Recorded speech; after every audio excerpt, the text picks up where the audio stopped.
Bem, pessoal, para complementarmos a nossa ressuscitação de alta qualidade, vamos fazer uma breve revisão de anatomia e fisiologia para entendermos o porquê e a necessidade de se executar alguns procedimentos durante a técnica de ressuscitação. Tá? Então, a primeira questão é a seguinte: o coração ele é um órgão muscular que fica localizado anatomicamente na região chamada de mediastino, ou seja, no centro do tórax, ok? Então, anteriormente, o coração é protegido pelo externo, posteriormente pela coluna vertebral e lateralmente pelas costelas, ok? Então, quando nós estamos realizando as compressões torácicas, o objetivo é empurrar o externo contra a coluna vertebral, de modo que o coração seja espremido entre esses dois ossos. Nesse momento que o coração é espremido, o sangue vai ser bombeado artificialmente, de forma mecânica e artificialmente, com o auxílio das nossas compressões, ele vai ser bombeado, gerando assim o débito cardíaco para o nosso organismo, para levar sangue oxigenado principalmente para o nosso sistema nervoso central e para o próprio coração, para que este consiga se manter em condições de funcionamento até que haja possibilidade de reversão dessa parada e o coração assuma novamente a sua função fisiológica. Ok? Então, quando nós falamos projete os braços esticados e projete o tronco para frente. Então, projetar o tronco para frente é o que vai favorecer o quê? A gente, no momento das compressões, executar a compressão nesse sentido. E não neste sentido, como a gente vê muitas das vezes muitos profissionais executando. Ok? Então, eu preciso aprofundar o tórax no mínimo 5 centímetros, no máximo 6 centímetros de profundidade.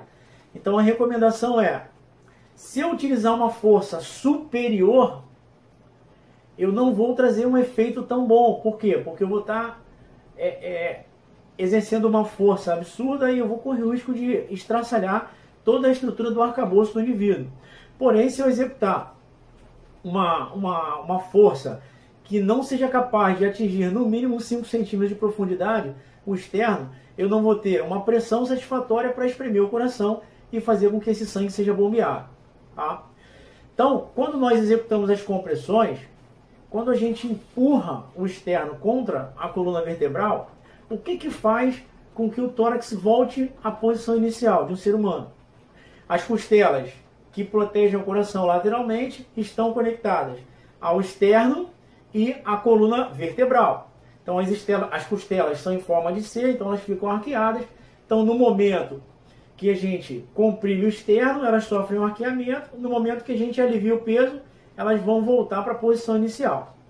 Então, quando executamos os treinamentos nos manequins, esse processo ele fica bem evidente, porque o manequim ele possui uma mola de aço no tórax do boneco. Então, quando a gente faz a força para aprofundar o externo do manequim, a mola é encolhida e no momento que a gente alivia um pouco o peso, a mola empurra o nosso tronco de volta e faz um movimento de retorno do tórax.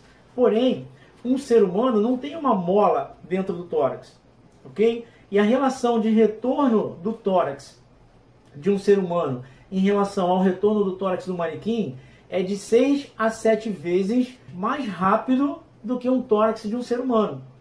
Daí a relação de permitir o retorno total do tórax à posição inicial. Então, hoje, os manequins utilizados nos treinamentos, alguns manequins possuem um sensor que o simples fato de você estar com a mão apoiada, exercendo o mínimo de força sobre o tórax do manequim, ele já acusa como esse tórax está sendo comprimido. Então, esses manequins são manequins de alta fidelidade, então são manequins excelentes para a realização de treinamentos. Isso nos faz entender essa relação de retorno do tórax à posição inicial. Então, eu não posso ficar descansando no tórax da vítima. Eu preciso ajudar o tórax do indivíduo a retornar à posição inicial. Então, após executar uma compressão, eu preciso ajudar o tórax a voltar no lugar, fazendo o quê? Retirando um pouco do meu peso para favorecer esse retorno do tórax. E eu preciso executar esses movimentos numa relação média de 100